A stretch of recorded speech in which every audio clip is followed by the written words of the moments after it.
Assalamualaikum warahmatullahi wabarakatuh. Selamat bertemu kembali dengan saya, Siti Mahmudah. Bagaimana kabar penyusunan skripsi atau tesis kalian, Anda?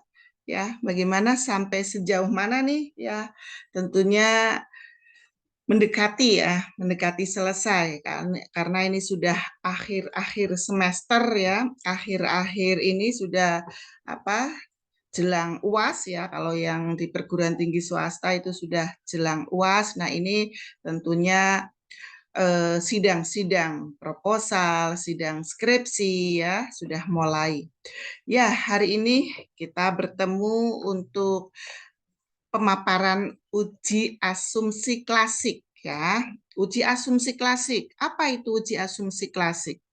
Kemarin kita sudah eh, ini dengan uji asumsi klasik seperti apa gitu ya. Nah, dalam uji asumsi klasik tentunya kita mengenal ini ya, banyak hal yang saya katakan sebentar ini ada ini. Jadi kalau kita katakan banyak hal yang berkaitan ya di uji asumsi klasik, kita akan mengenal sebentar saya ini kan materi di uji asumsi klasik ya.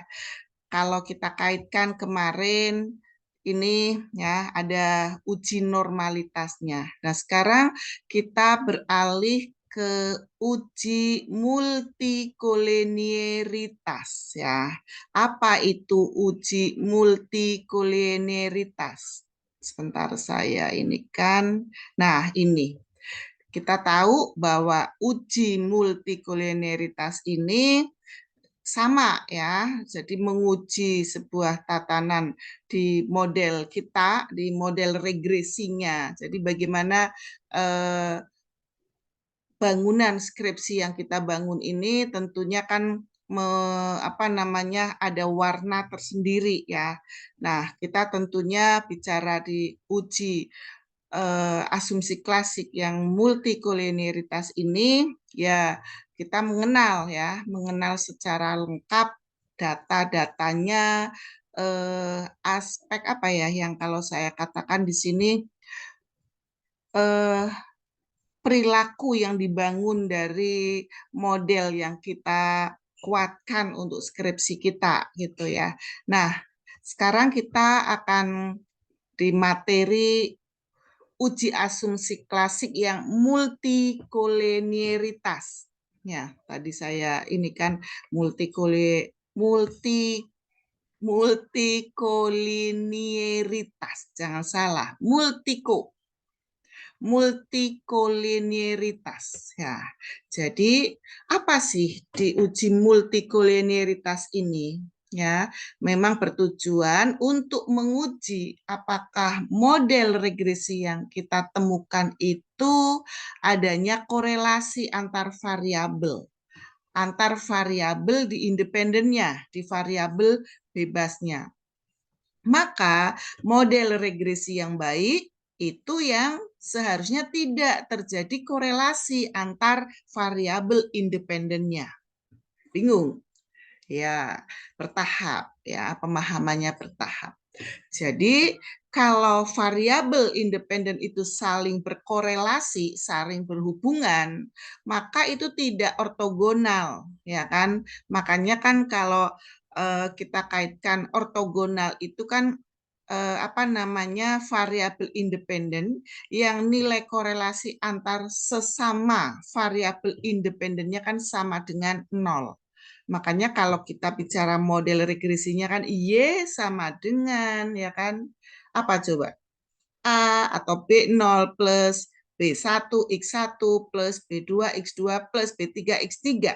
Model regresi yang kita bangun tadi sesama independennya kan memang ada ortogonalnya, ya kan? Sesama posisi X1, X2, X3-nya kan sama dengan 0 ya, namanya variabel di ortogonalnya seperti itu.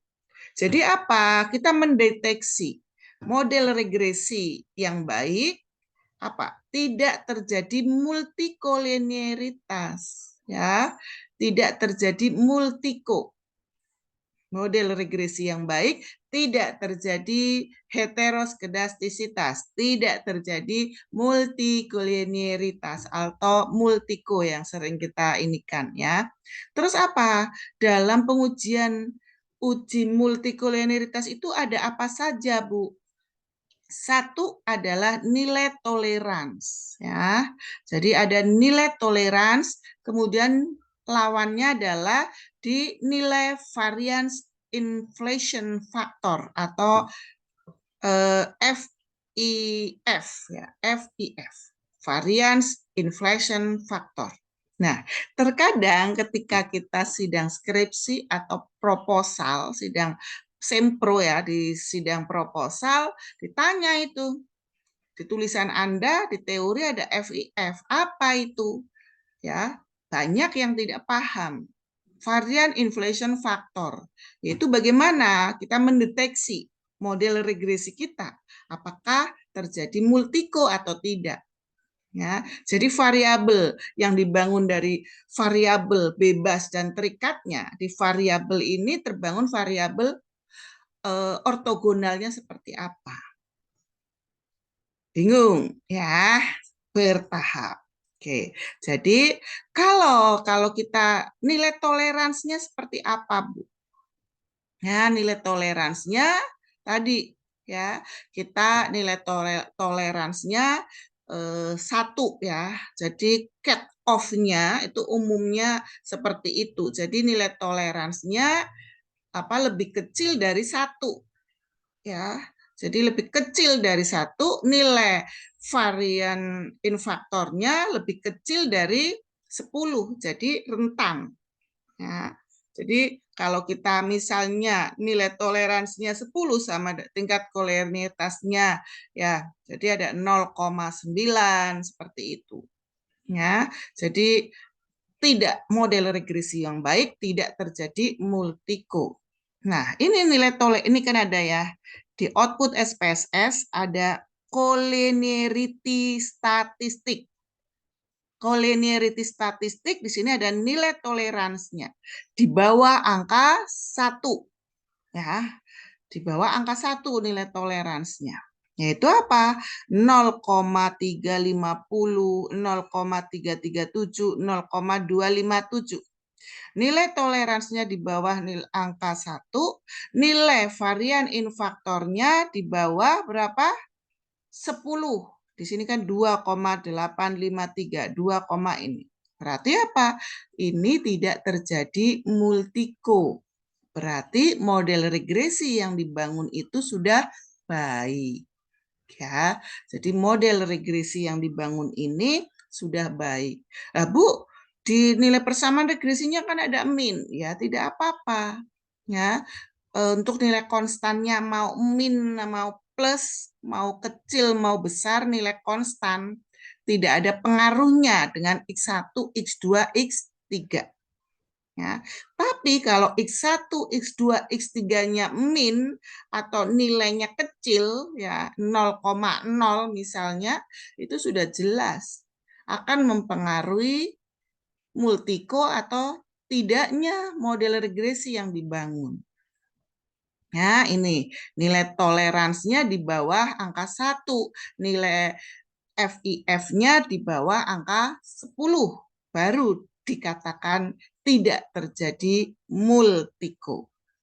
Ya, tidak mudah ya, bertahap saja. Nah, nilai correlation-nya seperti apa?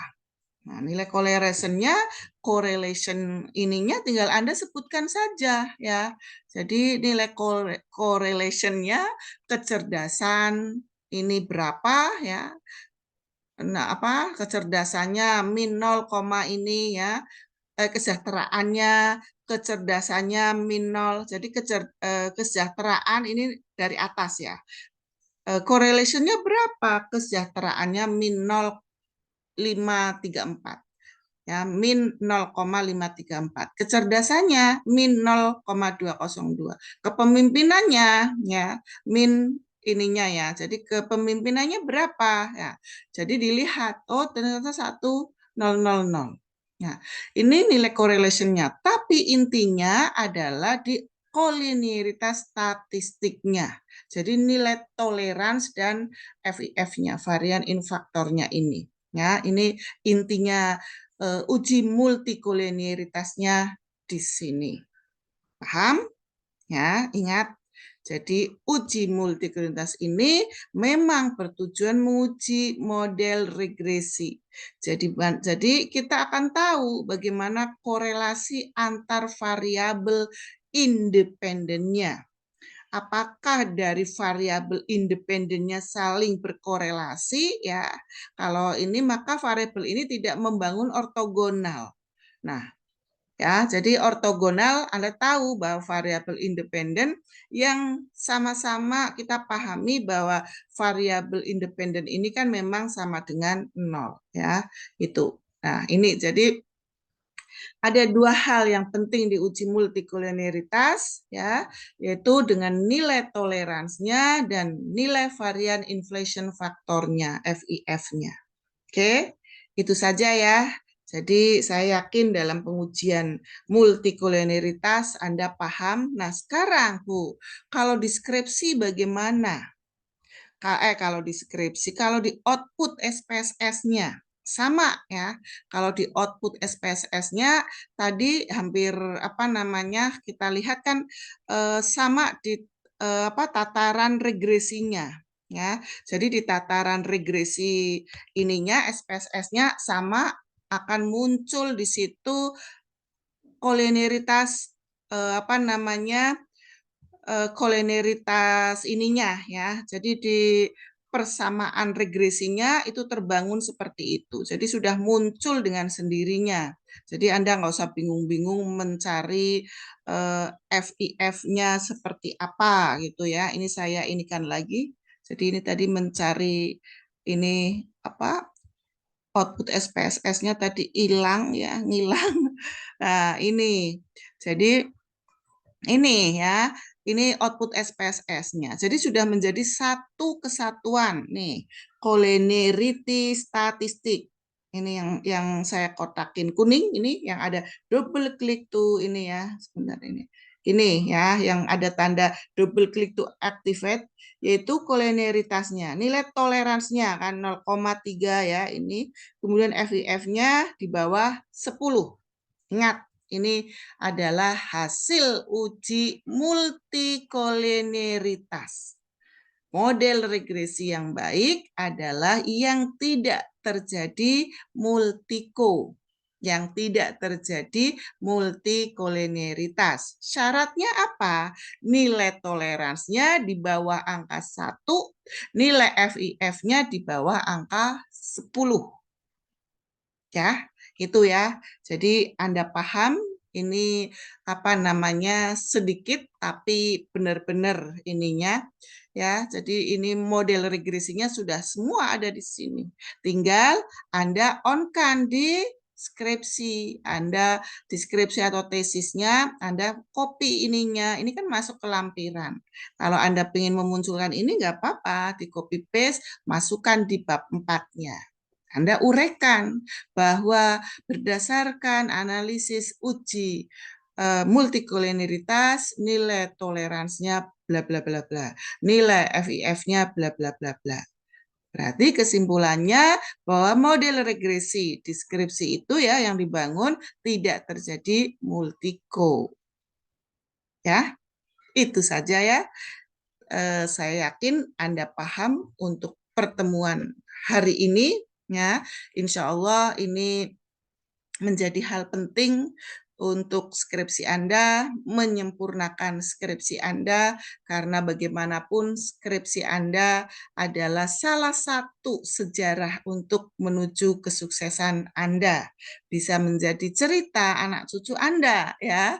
Ini, makanya ini harus benar-benar. Ingat, originalitas harus dibangun. Jangan takut untuk berkarya, jangan takut untuk berinovasi. Ya, ingat originalitas. Saat ini Anda ditentukan oleh apa? Kejujuran akademisi Anda. Ya, baik sampai di sini kita ketemu kembali ya Kita ketemu kembali untuk paparan selanjutnya. Kita akan materi apa, kita akan bisa melihat nanti, ya, terutama untuk di bab 4-nya. Baru setelah itu kita bahas bab 5 di kesimpulan, saran, baru nanti ke daftar pustaka. Sampai di sini ya, kita ketemu di lain hari, tentunya dengan tema-tema yang akan menjungkat gairah Anda untuk menyelesaikan skripsi dan tesisnya. Assalamualaikum warahmatullahi wabarakatuh.